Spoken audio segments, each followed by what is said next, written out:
Hello, Simsters. It is week 12, day 1.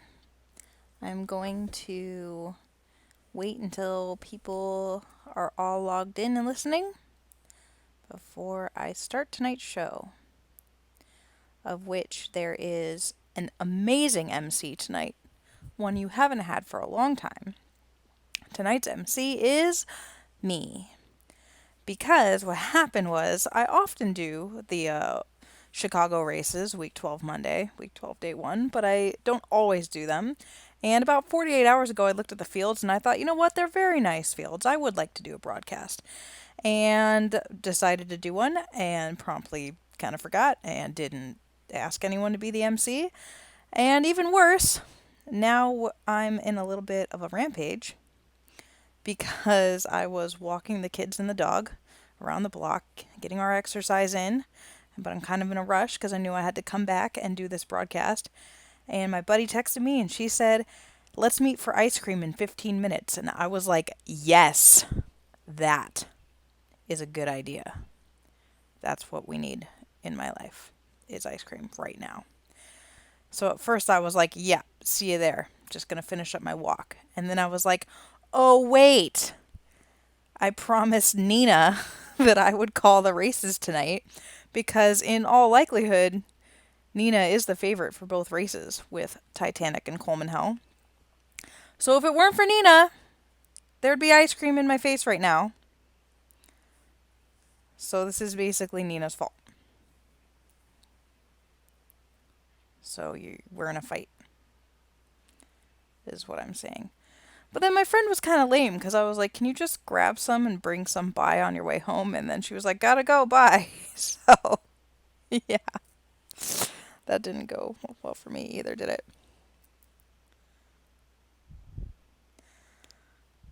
Speaking of the whole broadcasting live from Chicago thing that it says on the main page and on the YouTube page, my dad talked to me tonight and he was like, I didn't know you were in Chicago this week. And I was like, yeah, Dad, I'm not.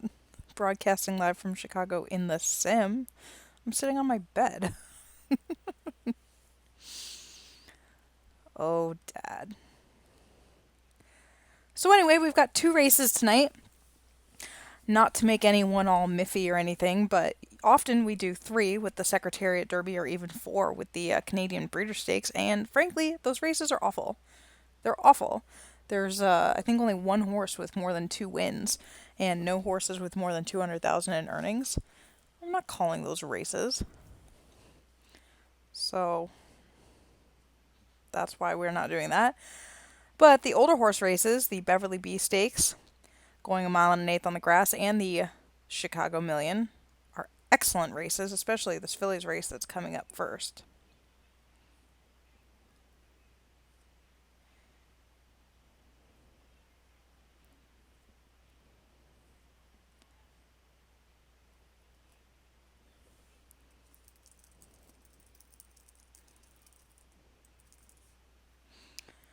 So let's dive right in. Since it's a field of 6 and post times in math is hard minutes, 8 minutes, make sure you get your bets in because I'm sure these races are going to be closed for betting. I'm sure they're in like the pick 6 or the pick 4 or the pick whatever. So first up, in the mile and an eighth Beverly B Stakes, a purse of $400,000. This is a grade 1. From the rail, we have Fortitude, who's one of the numerous 4-something horses from Stormy Peaks Barn. She bred this horse. Fortitude's a bit of an anomaly because she's definitely a graded stakes caliber horse. Like, she's won multiple grade 3 races, she's multiple placed in grade 1 races. Like, she's a decent animal.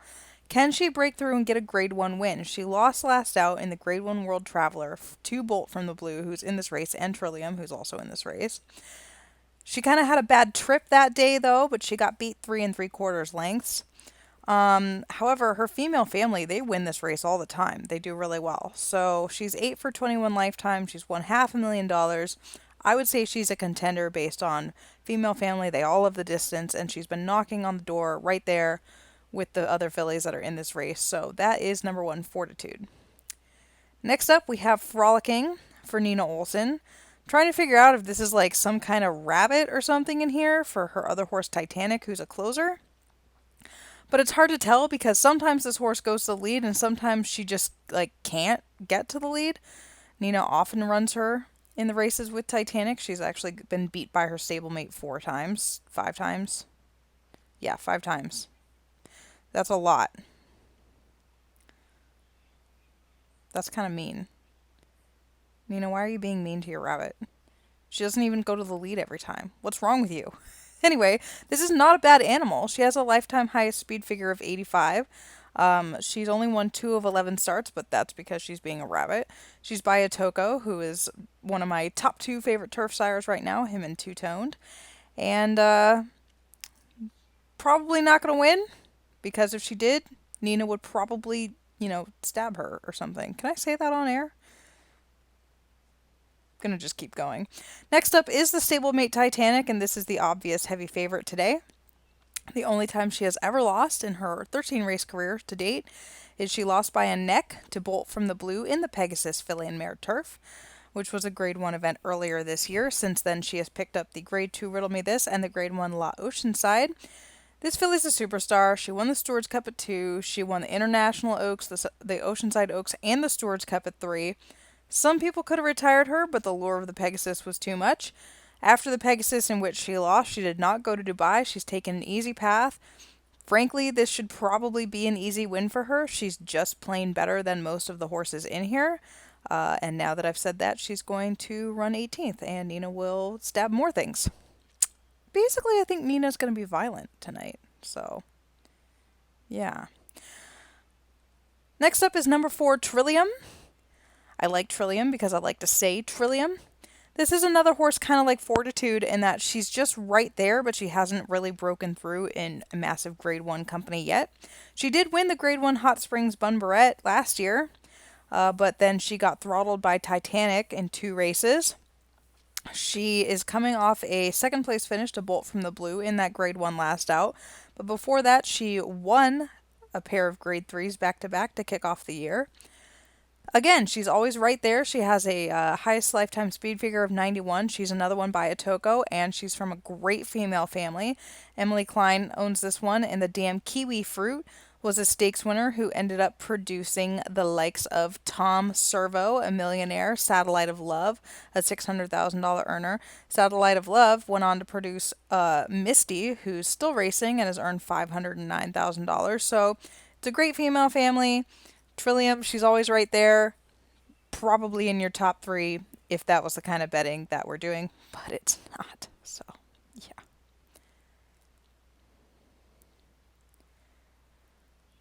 Heck yeah, there's a horse named Tom Servo, and that show's coming back like any minute now.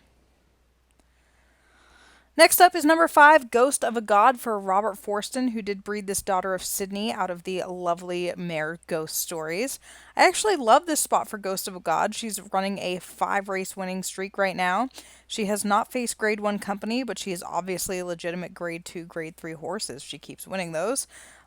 She's fast. She ran a 91 last out, but that was week 9, and she'll be facing much tougher today, obviously. She just annihilated that race. She looked great doing it. Ghost Stories is by Tattered, and this is a $2.2 million earner. She's been kind of a bummer as a broodmare in that when a horse wins $2.2 million and her best offspring can only win $388,000 to date, that's kind of a bummer. But Ghost Stories did win the Stewards Cup, and I kind of want a foal from her. Why do I not have one of those? Do I have one of those and I forgot? Oh, yeah, I do! I do have one of those and I forgot. And her 2-year-old, the first to race, is undefeated. So it's going well for Ghost Stories. Better than I originally thought. So if there's a horse with an upset chance, it might be this one. Last up, we have the second choice in the race, and that is Bolt from the Blue. She's won 4 in a row. Her last loss came to Titanic. Keep in mind, she's the only horse to defeat that runner. Bolt from the Blue, she's won 2 straight Grade 1 races. Trying to figure out if that was a race against the boys that she won. No, I made that up. It's a race against girls, but still. She ran a 95 2 back, which is even faster than she ran when she defeated Titanic. She's kind of a weird horse in that she's like 91, 79, 91, 80 something, 95, 80 something. So, does that mean she's due for another 90 something performance today? She's a daughter of Two Tone, bred by Mary Whalen, and she's out of Chidori, who was a $700,000 earner. Very nice female family. This makes her a half sibling to 400K earner Amble. And oh, Amble never went on to produce anything. Wah, wah. Sad for Amble. So anyway, it's 1 minute to post. Make sure you get your bets in for this race and the next one because all the betting is about to close.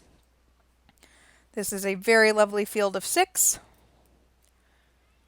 Titanic, obviously the horse to beat.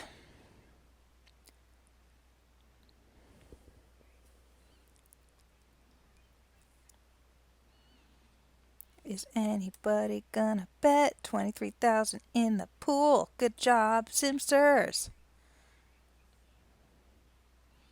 Hold on, I have to click on this link and look at a dog. Yeah, the dog's cute. Look at his ears. That's adorable.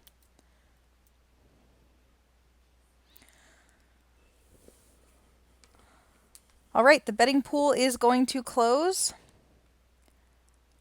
at $23,500, and the pick 6 and pick 4 and daily double and all that shenanigans is now closed as well. And it is post time for the Beverly B Stakes, going 1.125 miles on the grass.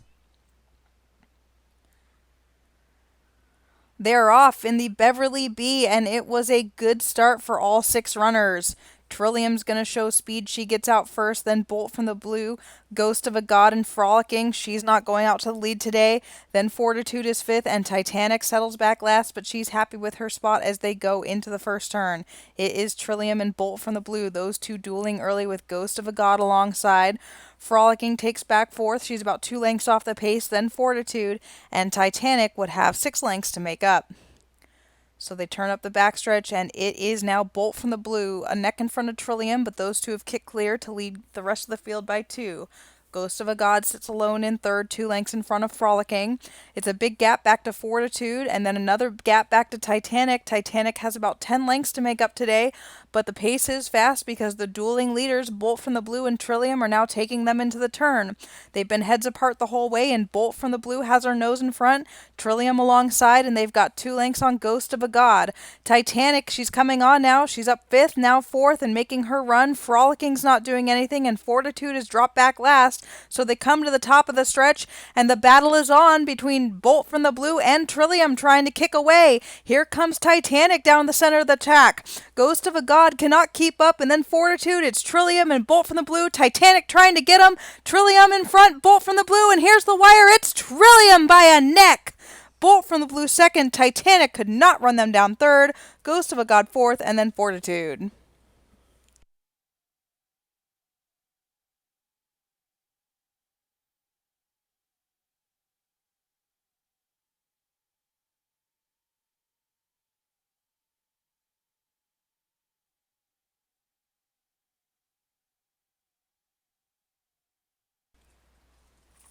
The official winner is Trillium. She's a 4-year-old Dark Bay filly by Atoko out of Kiwi Fruit by Trafalgar. She is a homebred for Emily Klein, and this is her 6th win in 12 starts. I'll buy her right now for all the money you can make up because she's cool. Also, she needs a headshot. So I don't know if you guys could hear, but during that race, my cat was literally like destroying the bed, running around like a lunatic in circles, and I couldn't really concentrate on that race call, but it happened. Next up, we have the Chicago Million, which is a small field, but a good one. If I could, find it. It's going 1.25 miles for $1 million, 3-year-olds and up, although there are no 3-year-olds in it this year. There's basically 3 big horses in here and then 2 horses that are just hoping for a nice piece of the purse. Keep in mind that no horse has ever won this race 3 times, and in fact, Coleman Hell, who is breaking from the rail, ooh, bummer. Coleman Hell has won it twice in a row. He's the only horse in history that has ever won it twice. He was the 2nd horse in history, I believe, to win it as a 3-year-old, or 3rd horse in history, something like that. And the 1st horse in the new sim. And so now he's won it twice, and he's obviously going to be favored to win it again. He loves 1.25 miles. So I guess we should start with him. because he's, on the rail. So first up is Coleman Hell. This is a steward bred that costs $1.9 million for Nina Olson, who has probably jumped off a cliff and not listening to this at all because of Titanic running third. This is a son of Calgon, who is by Gonzalo, and he's out of the Gibraltar Mare Instrumental. This horse is a superstar. He's won $11.7 million to date. If he wins this, he'll go over 12. He's won 14 of his 20 lifetime starts, and he's coming off a win in the Miami Turf Handicap with a 90 speed figure. He has only run slower than a 90 something once in the last year and a half or so. He has won this race twice in a row, but he's a little bit frustrating on other big days. Like, yes, the Chicago Million is a big deal to normal people who wouldn't want to win it. But in the Desert Turf Classic this year, he finished second. In the Pegasus, hey, he won the Pegasus this year. Good job, Coleman Hell. But in the Pegasus last year, he finished third.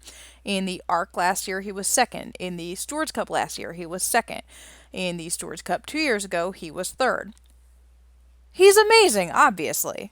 He's just a little frustrating when it comes to like getting that huge, massive win, although I think that the Pegasus this year counts. So, yeah, he's the bomb. Enough about Coleman Hell. Trying to win it for the third time. Next up is number 2 horse Space, another steward's bred. This one's owned by Xander Zone. It's always weird when you see Xander Zone with a turf router because why? This horse is actually a lot nicer than most people would think. He's by Imagineer out of a tattered mare. He only costs $800,000 and he's won 13 of 21 for $2 million in earnings. He's riding a 4-race win streak. He loves a mile and a quarter. All 4 races were at the mile and a quarter distance. He's only lost once of his last 7 starts, and that was by a neck. So he's obviously a very nice horse. This is a great race placement for him. He last ran week 9 in South Africa. I love that he has a little bit of extra time off coming up here. Instead of 2 weeks, he's gone 2.5. Kudos to this training job by Xander Zone. He may not be like the horse you think of when you think turf route champion horses, but he's won 3 grade 1s and 4 grade 1s in the last year. So why not him, right?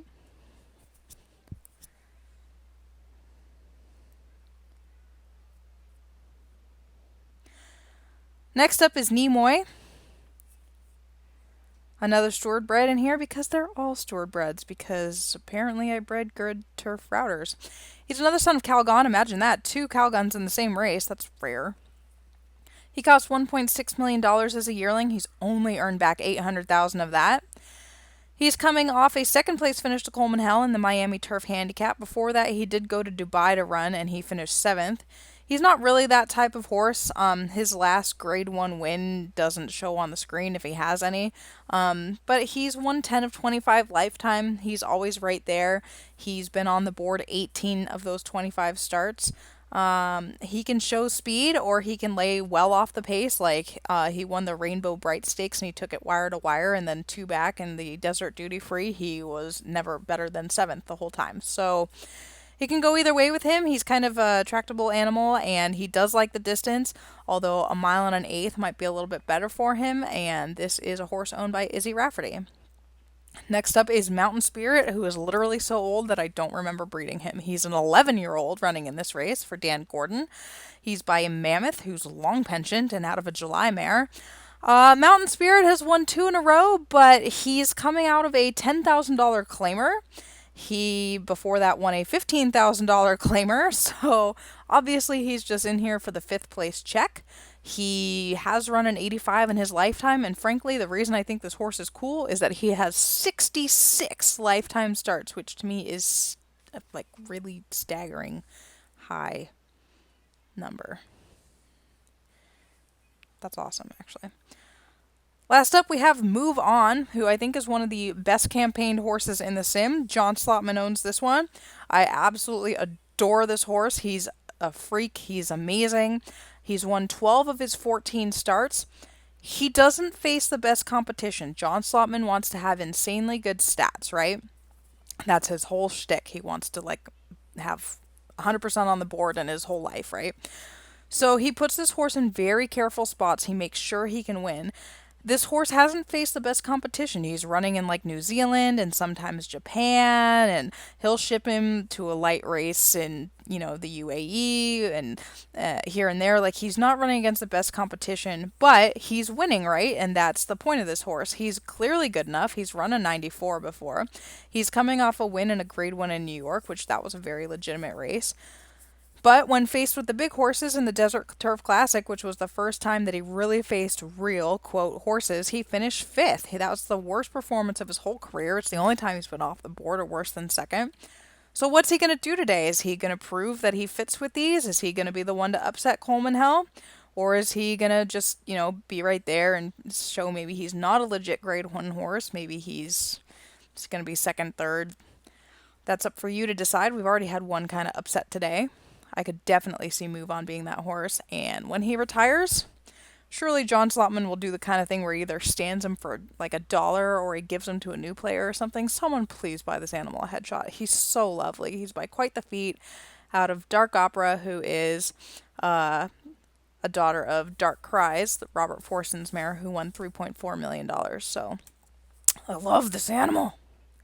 That's the field for the Chicago Million. 59,000 currently in the pool with 1 minute left to go.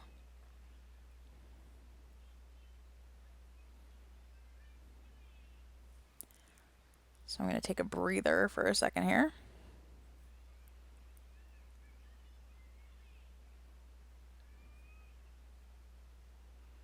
I'm looking at all-time winningest Chicago Million trainers. The all-time winningest is Robin Tan. She's won 3, so Nina Olson could tie her if Coleman Hell wins. And I don't think anyone else in this race has ever won before. Nope.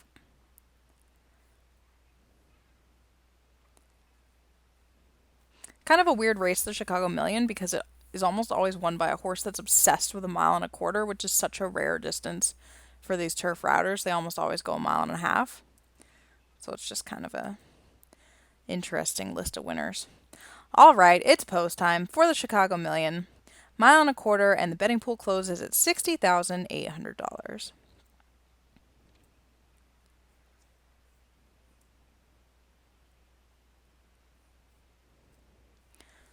Oops, it helps if you have the race chart up. There it is. Okay, we're good.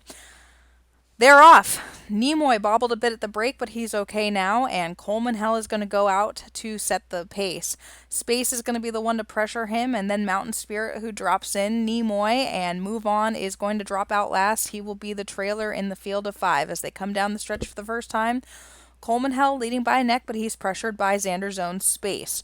2 lengths back to Mountain Spirit, who settled well in tracking, and then another 2 back to Nimoy. Move On is about 6 lengths off the pace, and last as they go around the clubhouse turn, it is Coleman Hell trying to shake clear of Space, who pushes him along for a quick pace. Mountain Spirit third, and then Nimoy and Move On is the trailer. So they run down the backstretch now, and it is Coleman Hell finally in the lead by 1.5 lengths. He's shook clear of Space, who is second, joined by Mountain Spirit third. They've got 6 lengths on Nimoy, and Move On's another 4 behind that, so Move On would have to come from 12 lengths off of it if he wants to catch Coleman Hell, who's freewheeling now. Coleman Hell, he comes to the half-mile pole, and he's 3 lengths in front. Coleman Hell 3 back to Space. Another 1.5 lengths to Mountain Spirit, who's running tough today for an old guy, and then Nimoy. Move On starts to move, but he's got a long way to come. He's closing the gap, though, and as they turn to the top of the stretch, Coleman Hell still leads by 3. Space is second. Nimoy, they can't get to him. Here comes Move On, moving down the track. But Coleman Hell, he's just opening up and cruising. There was never any doubt about this race. Coleman Hell, he is a superstar. He's trotting to the wire. He's going to make it 3 in a row in the Chicago Million, and he is a super horse. Move On's going to get up for second over Space. Then Nimoy and Mountain Spirit dropped out last.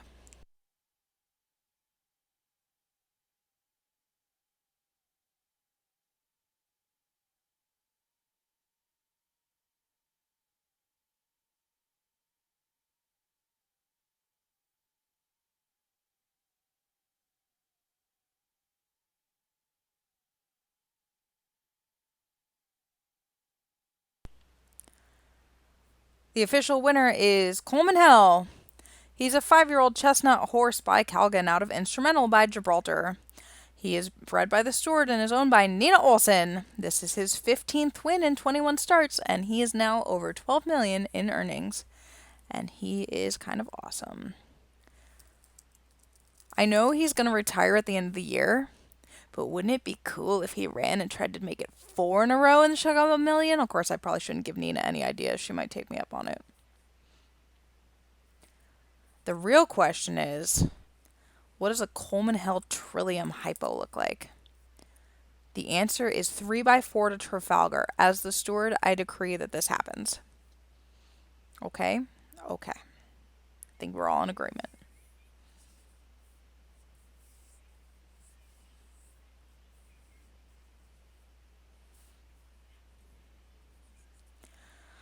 Thanks for joining us tonight, guys. And I'm planning on doing a broadcast this coming Friday, which is week 12, day 5, for the Midsummer Oaks and Derby. I will have a visitor in town, however, and I have not explained to them how Friday nights in my house work.